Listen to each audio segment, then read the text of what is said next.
आजकल हमारे कंट्री में पेट्रोल और डीजल के प्राइसेस घी से भी महंगे हो गए और यही हाल रहा तो एक दिन ऐसा भी आ जाएगा जब पेट्रोल और डीजल के लिए हमें लोन लेना पड़ेगा। जो पेट्रोल 1990 में 12 रुपए का बिकता था अब 110 रुपए का बिकने लगा है।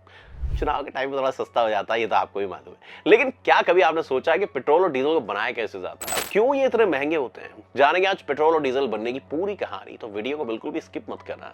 दोस्तों, वीडियो में पेट्रोल और डीजल निकालने का जो प्रोसेस आप देखेंगे उससे आपको लग सकता है कि इन्हें बनाना काफी आसान है, लेकिन जो दिखता है वो अक्सर सच नहीं होता गुरु। इनकी मैन्युफैक्चरिंग यानी कि इन्हें बनाने का प्रोसेस की वजह से भी पेट्रोल और डीजल इतने महंगे होते जा रहे हैं, क्योंकि इस प्रोसेस में अब अरबों खरबों रुपए खर्च होते हैं। बुझे? ऐसा नहीं कि पेट्रोल कंपनियां पेट्रोल और डीजल को सीधे जमीन में पंप करके ऐसे निकाल लेती है और पेट्रोल पंप पहुंचा देती है, डालो गाड़ियों में। इनको इस काम में बहुत मेहनत करनी पड़ती है। एक्चुअली पेट्रोल और डीजल हमें जमीन के भीतर काले गाढ़े तरल बदबूदार पदार्थ के रूप में मिलता है, जिसे पेट्रोलियम कहा जाता है। पेट्रोल अलग है, पेट्रोलियम अलग है। अब भैया ये दोनों ही फ्यूल इसी पेट्रोलियम से बनते हैं, मतलब इसी से डीजल बनता है और इसी से पेट्रोल बनता है। पेट्रोलियम एक लैटिन शब्द है जिसका मतलब होता है चट्टानों से मिलने वाला तेल, जीवाश्म ईंधन, फॉसिल फ्यूल, जो कि जमीन के अंदर पाया जाता है हजारों लाखों करोड़ों साल पहले। सड़ा गला वो जो पुराना होता है ना, जीव आश्म, समझ गया ना? संधि विच्छेद पढ़े ना बचपन में। वैसे इस पेट्रोल के बनने की भी अपनी इंटरेस्टिंग कहानी है। आज से हजारों लाखों साल पहले जब इस धरती पर समय समय पर कई बार विनाशकारी आपदाएं आई, तब धरती पर रहने वाले जानवर और पेड़ पौधे जमीन की गहराई में दब गए। हजारों सालों तक दबे रहने के बाद जब ये पूरी तरह से डिकम्पोज हो गए, तब ये पेट्रोल में कन्वर्ट हो गए। हजारों सालों तक दबे रहने के चलते ये प्रेशर और हीट की वजह से लिक्विड में फॉर्म हो गए, और इनमें से बहुत सारे ऐसे सोर्सेस समुद्र के अंदर या फिर जमीन के नीचे अभी भी दबे हुए हैं। इसीलिए तो सरकार कहती है हाँ, पेट्रोल समुद्र के अंदर भी है, उसको हम खोद के निकालेंगे, निकाल भी रही बहुत सी कंट्री। जब इंसान ने पेट्रोलियम और उसकी क्वालिटीज को जान लिया तो कई बड़े बड़े कुओं से ड्रिलिंग करके इस पेट्रोलियम को निकालना शुरू भी कर दिया। दोस्तों, इस पेट्रोलियम में क्या होता है? कच्चा तेल यानी कि क्रूड ऑयल होता है। इस क्रूड ऑयल में पेट्रोल, नैफ्था, कैरोसिन, डीजल और मोम जैसी चीजें होती हैं। एक बार जब इसे निकाल लिया जाता है तो इस कच्चे तेल को कारखाने में लाया जाता है। इस कारखाने को क्या कहते हैं? कमेंट करके बताओ। अरे, रिफाइनरी। लेकिन क्या आप जानते हो कि कच्चा तेल हर जगह नहीं पाया जाता है। दुनिया में कुछ ऐसी जगह है जहां ये तेल मिलता है। ये पेट्रोलियम जमीन और समुद्र दोनों जगहों पर मिलता है। जो पेट्रोल समुद्र में होता है उसे निकालने के लिए फ्लोटिंग रिफाइनरी बनाई जाती है, और जमीन पर जो तेल होता है उसे निकालने के लिए कुएं बनाए जाते हैं, पेट्रोल तेल के कुएं।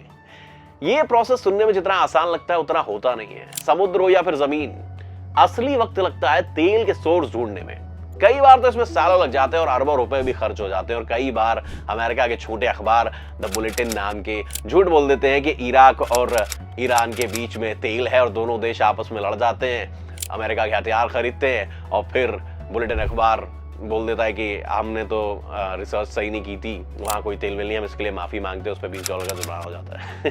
खैर, पेट्रोल की बात पर आते हैं। जो तेल हम तक पहुंचता है उसे ढूंढने के लिए समुद्र में कई बड़ी और महंगी मशीनें लगाई जाती हैं, जो एक जगह से दूसरी जगह तक तेल ढूंढती रहती हैं। जब इस मशीन को एक जगह से तेल मिल जाता है तो इसे आसपास की चट्टानों से मजबूती से बांध दिया जाता है ताकि यह हिल डुल ना पाए।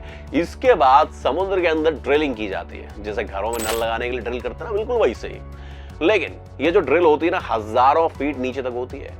जैसे ही एक बार इस ड्रिल से तेल मिलता है तो उसे पाइप की मदद से तैरती हुई रिफाइनरी तक पहुंचा दिया जाता है। जमीन पर ड्रिलिंग का काम भी कुछ इसी तरह से होता है। एक बार जब तेल को निकाल लिया जाता है तो इन्हें रिफाइनरी में ले जाया जाता है। इन रिफाइनरी में इस कच्चे तेल को बड़े बड़े सिलेंड्रिकल बर्तनों में डालकर गर्म किया जाता है। फिर अलग अलग टेम्परेचर पर कच्चे तेल में मौजूद चीजें अलग अलग पाइपों की मदद से निकाल दी जाती है। अब ये होता कैसे? एक्चुअली हमें पेट्रोल और डीजल पेट्रोलियम के अलग अलग टेम्परेचर में मिलते हैं, इसीलिए इसे अलग अलग टेम्परेचर पर गर्म किया जाता है। आपको तो पता ही होगा कि हर तेल का अलग अलग बॉइलिंग पॉइंट होता है, जैसे कि पानी का 100 डिग्री सेल्सियस होता है, ऐसे ही कच्चे तेल का भी बॉइलिंग पॉइंट होता है। लेकिन इससे अलग अलग टेम्परेचर पर बढ़ा जाता है, क्योंकि इस कच्चे तेल में कैरोसिन ऑयल, पेट्रोल, डीजल होते हैं जो अलग अलग टेम्परेचर पर ही मिलते हैं। जैसे जैसे हम पेट्रोलियम को उबालते हैं ये कच्चा तेल भाप बनने लगता है। अब इसे ऐसे समझिए, डीजल चाहिए हो ना तो 260 डिग्री कच्चे तेल को उबालना पड़ता है, और 40 डिग्री पे हमें पेट्रोल मिल जाता है। वहीं 160 डिग्री पर कैरोसिन ऑयल मिलता है। इस तरह कॉम्प्लेक्स प्रोसेस से पेट्रोल, डीजल और कैरोसिन ऑयल जैसी चीजें हमें मिल जाती हैं। अब आप ये तो समझ गए होंगे कि पेट्रोल किस तरह से बनता है। एक बार जब हमें पेट्रोल और डीजल मिल जाता है तो इसकी टेस्टिंग होती है कि भैया कितने ऑक्टेन का पेट्रोल मिला है, यानी जितना ऑक्टेन उतना ही ज्यादा महंगा और अच्छा तेल माना जाता है। जो व्हाइट पेट्रोल होता है सबसे प्योरेस्ट वो प्लेन्स में डाला जाता है। इसके बाद इसे टैंकर्स में भरकर ट्रांसपोर्ट किया जाता है। इस पूरे प्रोसेस में बहुत सारा इन्वेस्टमेंट होता है। इंडियन ऑयल और रिलायंस जैसी कंपनियां इंडिया में पेट्रोल और डीजल के लिए अरबों रुपए इन्वेस्ट करती है, तब कहीं जाकर पेट्रोल से हमारी गड्डी चलती है। अब पेट्रोल बनने का प्रोसेस तो आपने जान लिया, अब आपको ये बता देते हैं कि इसकी कीमत इतनी ज्यादा क्यों है। पहला रीजन तो आप समझ गए होंगे कि जैसे निकालना है वो बेहद खर्चीला प्रोसेस है। पेट्रोल और डीजल को निकालने के इस प्रोसेस को डिस्टिलेशन कहा जाता है। इसी प्रोसेस की वजह से इनकी कीमत भी अलग अलग होती है। मतलब समझाता हूं, जिन देशों के पास अपने ऑयल रिजर्व होते हैं वहां ये तेल सस्ते होते हैं। जिन देशों के पास ये ऑयल रिजर्व नहीं होते हैं, जैसे कि इंडिया, वहां पर इनकी रिफाइनरी और डिस्टिलेशन का खर्चा बढ़ जाता है। जैसे कि वो रिफाइनरी दोस्तों जो समुद्र में ही पेट्रोलियम और डीजल को बना लेती है, वो ज्यादा नहीं है। ज्यादातर समुद्र में सिर्फ कच्चा तेल निकालने की ड्रिल मशीनें होती हैं। एक बार जब तेल को निकाल लिया जाता है तो इसे बड़ी बड़ी रिफाइनरी में ले जाया जाता है। आज दुनिया भर में पेट्रोल और डीजल की कीमतें अलग अलग हैं, क्योंकि मैन्युफैक्चरिंग के साथ साथ गवर्नमेंट इस पर टैक्स भी खूब सारा लगा रही है। अपने इंडिया में स्टेट और सेंट्रल गवर्नमेंट मिला के 60% से ज्यादा टैक्स लगाती है। और गवर्नमेंट तो भाई इंडिया गवर्नमेंट तो इतनी ऊपर है कि उसने 38 टाइम लॉ में परिवर्तन किया टैक्सेस को बढ़ाते रहने के लिए, और उसे जीएसटी वगैरह के दायरे में नहीं रखा।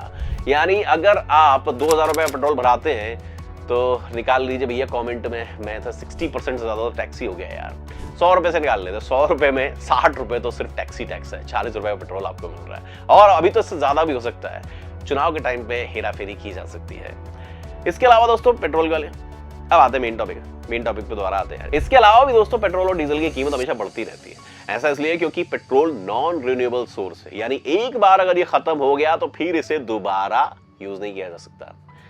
इसलिए जैसे जैसे इसका यूजेज बढ़ता जा रहा है वैसे वैसे इसकी प्राइस भी बढ़ते जा रहा है, क्योंकि धीरे धीरे खत्म हो रहा है। एक्सपर्ट्स कहते हैं कि जितनी स्पीड से हम इसे यूज कर रहे हैं उस स्पीड से दुनिया में 40 से 50 साल तक तेल खत्म हो जाएगा। हमारी रोजमर्रा की जिंदगी में कहीं ना कहीं ये दोनों ही फ्यूल अपना अपना रोल प्ले करते हैं। किसानों के ट्रैक्टर से लेकर 5 स्टार होटल तक जनरेटर जो भी होते हैं वो डीजल मांगते हैं। कुल मिलाकर आप पेट्रोल डीजल के पीछे या पेट्रोल डीजल आपके पीछे हमेशा पड़े रहते हैं। इसलिए इस पूरे टाइम को ऑयल एज कहा जाता है। मालूम था आपको? आज के टाइम में ईरान, कुवैत और सऊदी अरब जैसे देश इसलिए इतने ज्यादा अमीर हैं क्योंकि दुनिया में सबसे ज्यादा ऑयल रिसोर्स इन्हीं के पास है, और इनकी पूरी इकोनॉमी इसी पर डिपेंड करती है। और इन देशों का एक संगठन है जिसे ओपेक कहा जाता है, वही मिलकर तेलों की कीमतें भी तय करते हैं। इस तरह से तेल की कीमतों पर मनमानी चलती रहती है भैया। आज भले भैया सोलर एनर्जी, इलेक्ट्रिक एनर्जी जैसी टेक्नोलॉजी आ गई हो, लेकिन इनके भी प्रोडक्शन कहीं ना कहीं इन दोनों फ्यूल्स का इस्तेमाल करके हो रहे हैं। इससे आप ये तो समझ ही गए होंगे कि अरब के देश जिनके पास इतना सारा तेल है वो इतने अमीर क्यों है। मतलब आपको पूरी बात समझ में आ गई होगी कि पेट्रोल और डीजल की कीमतें ज्यादा क्यों है और ये बनते कैसे हैं। लास्ट में बस यही कहेंगे कि पेट्रोल और डीजल नॉन रिन्यूएबल सोर्स है जो एक दिन खत्म हो जाएंगे।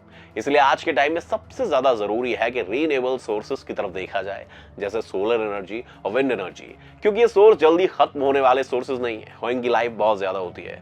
जितनी जल्दी हम इन सोर्सेज का यूज करने की टेक्नोलॉजी बना लेंगे उतनी जल्दी हमें पेट्रोल की कीमतों से और इसके खत्म होने के डर से छुटकारा मिल जाएगा। ये टाइम भले ही ऑयल एज का है, लेकिन जैसे जैसे दुनिया बदल रही है और नए नए एक्सपेरिमेंट्स के साथ टेक्नोलॉजी बदल रही है, आने वाला टाइम इन्हीं रीन्यूएबल एनर्जी रिसोर्सेज का होगा। इसलिए जितनी जल्दी हम इसमें आगे निकलेंगे उतना ही हम सुपर पावर बनने की होड़ में आने लगेंगे। इस वीडियो का सफर यहीं तक था दोस्तों। वीडियो आपको पसंद आई हो तो वीडियो को लाइक और शेयर करना बिल्कुल ना भूलें। अगर आप चैनल बनाए तो चैनल को सब्सक्राइब जरूर करें। हम फिर लेकर आएंगे ऐसी ही